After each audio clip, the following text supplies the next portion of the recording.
سلام ناي ماكي ميديا تخاتلتي كميل لكم أنا دحاني إكزيابير مسكن نسختكم وون أبسس لكم والسلام كتكونوا تمنيتايو ناي ماكي ميديا تخاتلتي نلومي حصر زبلتن عزيا مساتيتن أمنا ممحريتن زبل كواسانتا نابخم حزيا قريب لكم ቅድመ ናፍቲ ዛንታ መባለይ ግን ኣብዚ ቻናል ሒዝናልኩም ንቐርብ ዛንታታት ናብ ኩሉ ሰብ ይበፅሕ ስለዘይለ ነዚ ዛንታ ላይክ ብምግባር ጀምርዎ ክብለኩም ይፈቱ ናፍቲ ዛንታ ቀብለኩም ሰናይ ምክትታል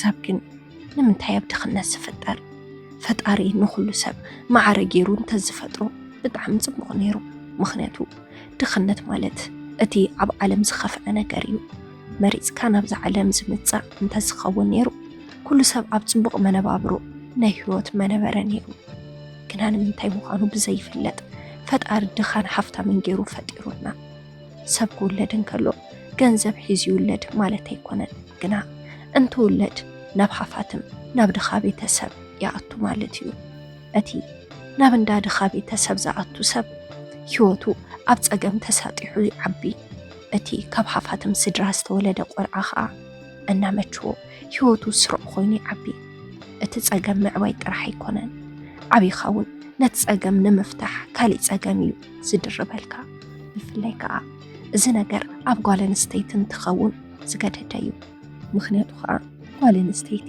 ለዋሕ ፍጥረት ስለ ዝኾነትን መብዛሕትኡ ግዜ ደቂ ተባዕትዮ ግፍዒ ዝበፅሐን ብምዃኑ ካብ ድኽነት ንኽትናገፍ ብዙሕ ፈተናታት ይበፅሓ ሜሮን ካፍቶም ብሓፍቲ ተዋሒጦም ዝተወለዱ ዓይነት ሰብ ኣይኮነትን ነይራ ብኣንጻሩ ብድኽነት ተጥለቕሊቓ ካብ ድኻታት ስድራ ቤት ዝተወለደት ምሽክን ጓል ሂዋን ብዘይናታ ጥፍኣት ክትሳቐ ክትሪኣ እተሕዘነካ ፍጥረት እያ ብሰንኪ ወለዳ ዝሓብዋ ድኽነት ዕድሚኣ ሙሉእ እናተጸገመት እያ ተሕልፎ ወለዲ ሜሮን ምስ ድኽነት ሓዳር መስሪቶም ከይትፋትሑ ከም ዝተባሃሉ ካብቲ ድኽነት ምውፃእ ኣብዮም ፃዕርኮ ዘሎ እዩ ግና ኸዓ ፅዒሮም ክሰምረሎም ኣይከኣለን እቲ ዘለዎ መነባብሮ ብጣዕሚ ካብ ምኽባዱ ዝተለዓለ ሰሪሖም ዝረኽብዎ ገንዘብ ኣብ ምንታይ ኣትዩ ምርዳእ ክሳብ ዝኣብዮም እዩ እቲ ህይወት መሪርዎም ናይ ሰቦም ዕድል ገጢምዎም ቆልዓ ንምውላድ በፂሖም እውን ንሜሮን እንትወልዱ እቲ ዝነበሮም ናይ መነባብሮ ጸገም ከቢድ እምበር ኣይተመሓየሸን ነይሩ በዚ ኸዓ ኩሉ ግዜ ኣብ ጭንቀት ምስጣሓል እዮም ነይሮም መዓልቲ ካብ መዓልቲ ንጽባሕ ተስፋ እንዳገበሩ ይነብሩ ተስፋኦም ግና ኣጉል ተስፋ ጥራሕ ኮነት ለውጢ ዝበሃል ነገር የለን ክሕግዞም ዝኽእል ኣብ ጎኖም ሓደ ድሓን መነባብሮ ዘለዎ ሰብ እውን የብሎምን ኩሎም ኣብ ገጠር እዮም ዝነብሩ ግና ኸዓ ዘእትውዎ ምህርቲ ኣብ ዘእቶ ዝበሃል ኣይነበረን ብኡ ዝተለዓለ ኸዓ ዝበዝሕ ክፋል ህይወቶም ባዕሎም ፋሕጠርጠር እንዳበሉ ህይወቶም ይደፍኡ ንሜሮን እውን ብጣዕሚ ተጸጊሞም እዮም ዕብዮም እኳ ብሰንኪ ዘለዎ ጽዑቕ ድኽነት ሜሮን ትምህርታ ብኣግባቡ ክትቅጽል ኣይከኣለትን ንትምህርቲ ዘድልያ ናውቲ ብግዚኡን ብኣግባቡን ክትረክብ ስለዘይከኣለት ትምህርታ ክተቋርጽ ተገደደት ግና ናይ 8ይ ክፍሊ ትምህርታ ከይወድአት እያ ነቲ ትምህርቲ ኣቋሪጻቶ ትምህርታ ኣቋሪጻ ብስራሕ ንወለዳ ክትሕግዝ ምስ ወላዲታ እንዳዘረት ስራሕ ገዛ ክትላመድ ጀመረት ኣዲኣ እንዳዘረት ኣብ እንዳ ሰብ ገዛ እያ ትሰርሕ ነይራ ብኡ ምኽንያት እውን ከዓ እናዘወረት ትሰርሕ መቸም ዘይሰኣን ስራሕ እንተሃለወ ናይ ገዛ ሰራሕተኛ ምዃን እዩ ብፍላይ ዝበዝሓ ደቂ ኣንስትዮ ስራሕ እንትስእና ናይ ገዛ ሰራሕተኛነት ግና ይስእናን ነዚ እያ ከዓ ኣዲኣ ነቲ ስራሕ መሪፃ ትሰርሖ ዝነበረት መሪፃ እውን ዘይኮነስ ኣማራፂ ስለ ዘይነበራ እዩ ካሊእ ስራሕ ክትሰርሕ ስለዘይከኣለት ከዓ ንነብሳት ሕተቢላ ኣብ ትሕቲ እንዳ ሰብ ተቖፂራ ምስራሕ ግድን ስለ ዝኾና ተቖፂራ ትሰርሕ ኣቦ ሜሮን ብግልፂ እንታይ ከም ዝሰርሕ ይፍለጥን ግና መዓልታዊ ሰሪሑ ካብ ዘምጾ ገንዘብ ንመዓልታዊ ምግቦም ይጥቀም ሜሮን እውን ንእሽተን ዕድሚኣ ውጥጥ ምሰበለት ንየዲኣ ስራሕ ክትተሓሓዞ ጀመረት ኣዲኣ ኣብ ዝሓዘቶ ስራሕ ከመጋጣሚ እንትበዝሕዋ ንሜሮን ንኽትሰርሐላ ትሰዳ ኣብ ትሰርሖ ስራሕ ከዓ ጽቡቕ ናዕዳን ክብርን እያ ትረክብ ኩሎም ዝሰርሐትሎም ገዛ ብጽቡቕ እዮም ዝርእዋ ካልኣይ ስራሕ እንተደልዮም ንሜሮን ደው ኢሎም የስርሕዋ ሜሮን እትሰርሖም ስራሕቲ ኩሎም ጽፉፋትን ተፈተውትን እዮም እትሰርሖም ምግብታት ዘለዎም ጣዕሚ ብጣዕሚ ፍሉይ እዩ። ካብ ኩሉ ንላዕሊ ከዓ ምስ ሰባት ዘለዋ ኣዘራርባን ንዘስርሕዋ ሰባት ዘለዋ ክብርን ብዝበለፀ ንኽትክበር ገይርዋ እዩ። ነቲ ስራሕ ከዓ ልክዕ ከም ወላዲታ ኣሜን ኢላ ተቐቢላ እያ ትሰርሖ። ኣዲኣ ብቀዋምነት ዘይኮነስ ብዝረኸበቶ እያ ትሰርሕ። ስራሕ ከይረኸበት ጾሞም ዝውዓልሉ መዓልቲ እውን ቀሊል ኣይኮነን። ቀዋሚ እንተኾይኑ ኣብቲ ገዛ እናነበርካ እዩ። ኣዶ ሜሮን ግና በዓልቲ ሓዳርን ዝወለደትን ብምንባራ መዓልታዊ ስራሕ እንዳኣለሸት እያ ትሰርሕ። መጀመርታ ከባቢ ሜሮን ከምኡ ከምቲ ናይ ኣዲኣ ልክዕ እያ ትሰርሕ ነይራ። ድሓር ግና ብቀዋምነት ተቆፂራ ክትሰርሕ ሓሰበት እሞ ነቲ ስራሕ ምድላይ ተተሓዘቶ። ብርግፅ ናትካ ዝኾነ ስራሕ ምስራሕ እምበር ኣብ እንዳ ሰብ ተቆፂርካ ስራሕ ምስራሕ ኣይሰኣንን እንድዩ። ግና ከዓ እቲ ትሰርሐሉ ገዛ ምምራፅ ወሳኒ ነገር እዩ። ካልኣይ ከዓ ሜሮን ዕድሚኣ ገና እያ ነይራ። ጓል 16 ዓመት ኮይና እያ ነቲ ሓሳብ ሓሲባቶ። ውሳነ እንተኾይኑ ስለ ዘይቕየር ዘለዋ መነባብሮን ናይ ድኽነት ሰንሰለት ንምብጣስ ኣብ ሓደ እንዳ ሃፍታም ሰራሕተኛነት ኣትወት። ኣብዚ ዝኣትወቶ ገዛ ኣብ ሓፂር ግዜ ምስ ኩሎም ርድድእ መስሪታ ጽቡቕ ምቅርራብ ፈጠረት። ዝግባኣ እንዳሰርሐት ከዓ ጉባኣ ትፍፅም። ዝተሰማምዕዎ ወርሒ ወርሒ ፍርቂ ደሞዛ ንኽኸፍልዋን እቲ ፍርቂ ከዓ ንኽዓቕሩላን እዩ ነይሩ። ሜሮን እውን እታ ትመፃ ፍርቂ ደሞዝ ንወለዳ እንዳሓበት ኩሉ ነገራ ምስቶም ገዛ ትጥቀም።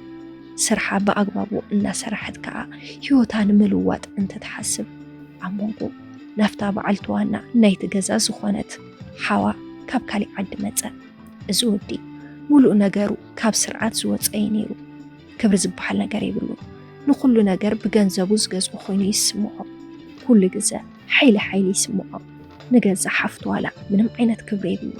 ኣብ ደስ ዝበሎ ይኣቱ፣ ኣብ ደስ ዝበሎ ከዓ ይወፅእ። ብናይ ፀባዩ ሕማቕነት ኩሎም ይፈልጡ ዋላ እኳ እንተነበሩ ግና ስጋ ናብ እትኸዱ ስለ ዘይብላ ክኢሎሞ ምስኡ ይነብሩ። ድሕሪ መዓልትታት ገና ንሜሮን ከሽግራ ይሞክር። ምስኡ ንኽድቅስ ደጋጊሙ እንተሓታ እንተንሳ ከዓ ተኣብዮ። በዚ ዝተለዓለ ከዓ ንሱ ሕልኽ ሓዞሞ ዝኾነ ነገር ገይሩ ሓሳቡ ክፍፅም ሓሰበ። ከምዚ ሓሰቦ እውን ከዓ ሓደ መዓልቲ ኩሎም እቶም ገዛ ናብ ጉዳዮም ምስ ወፁ ምስ ሜሮን ጥራሕ ተረፉ። ሽዑ ብሓይሊ ኣገዲዱ ንሜሮን ደፈራ። ካብዚ ሓሊፉ ጥራሕ ዝባና ኮይና ፎቶታት ኣልዕላሞ ብተደጋጋሚ በቶም ፎቶታት እናፈራርሐ ምስ ኣርክብ ይፍፅም። ከምዚ ኢላ ብናይ ተወዲ ሕማቕ ተግባር እናሓዘነት ከባቢ 5 ዓመት እንትፀንሕ ክትወፅእ ከም እትደሊ ነገረቶም። ኣብዚ እዋን እዚ ወዲ ብዛዕባኣ ሓስዩ ሕማቕ ነገር ነገሮም ዘይኮነ ምስሊ ሃባ። ኣብዚ ግዜ እዞም ገዛ ናይ 3 ዓመት ደሞዛ ጥራሕ ሂቦም ናይ 2 ዓመት ከልከልዋ። ንኽህብዋ ብዙሕ ዋላ እኳ እንተፈተነት እንተንሶም ገና ከም ዘይህብዋ ነጊሮም ሰደድዋ። በዚ ነገር ብጣዕሚ ተሰሚዕዋ። ኣመና ሓዚናን ብውሕዱ ኣስተንቲናን እያ። በተን ዝሃብዋ ገንዘብ ጌራ ግና ኣቑሑ ገዚኣ ንእሽተን እንዳቡን ከፈተት። ዝኸፈተትሉ ኣብ ማእኸል ከተማ ብምንባሩ ጽቡቕ ክትሰርሕ ጀመረት። ዝኹሉ ዓመት ኣብ እንዳ ሰብ ዶኻዕ ዝበለት ኣናስሓ። መቸም ሜሮን ንፈተና እንድያ ተፈጢራ ኣብዚ ሓድሽ ስርሓ እውን ዓሚላን ተጠቃሚኣን ዝኾነ ሓደ ወዲ ኣሎ። እዚ ወዲ ናይ ዝተፈላለዩ ነገራት ወልፊ ኣለዎ። ናይ መስተ፣ ናይ ሽጋራ ኮታስ ኩሎም ወልፍታት ዝበሃል ይጥቀም እዩ። መብዛሕትኡ ግዜ ከዓ ካብ ናይ ሜሮን እንዳቡና ኣይረሕቕን። እዚ ወዲ ንሜሮን ፈተኹኺ ኣፍቀርኩኺ በሃላይ ነይሩ። ብድፍረት ተመርዓውኒ ይብላ። ሜሮን ግና ድሌት ስለ ዘይነበራ ድሌቱ ትነፍጎ። ብዙሕ ሞኪሩ ምስ ኣቤቶ ከፈራርሓ ጀመረ። ናይ ወለደይ ታሪክ እንዳበለ ሓደ ዛንታ ይነግራ። ኣቦኡ መጀመርታ ነዲኡ ፈቲዋ እንትተኣብዮ ዘሪፉ ከም ዝወሰዳን ከም ዝዓመፃን ቀፂሉ ምስ ወለደት ድማ ናቱ ከም ዝገበራን ብምንጋር ኣነ እውን ከም ናይ ቦይ ክገብረኪ እየ እንዳበለ የፈራርሓ። ብጣዕሚ ያፈሪሓቶ ዘላሞ እንታይ እንተገበርኩ ይሕሸኒ ትብለናላ። በጃኹም ናይ ማኪ ሚድያ ተኸታተልቲ ሓሳብ ርእቶኹም ኣብ ናይ ኮመንት መጽሓፍ ቦታ ግደፉላ።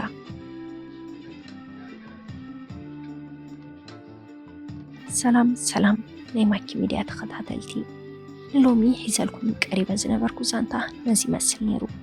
ነዚ ዛንታ እንተደኣ ፈቲኹምዎን ሓሳብ ርእቶ እንተደኣ ሃልይኩምን ኣብ ናይ ኮመንት መጽሓፍ ቦታ ሓሳብ ርእቶኹም ክትገድፉልና ትኽእሉ ኢኹም።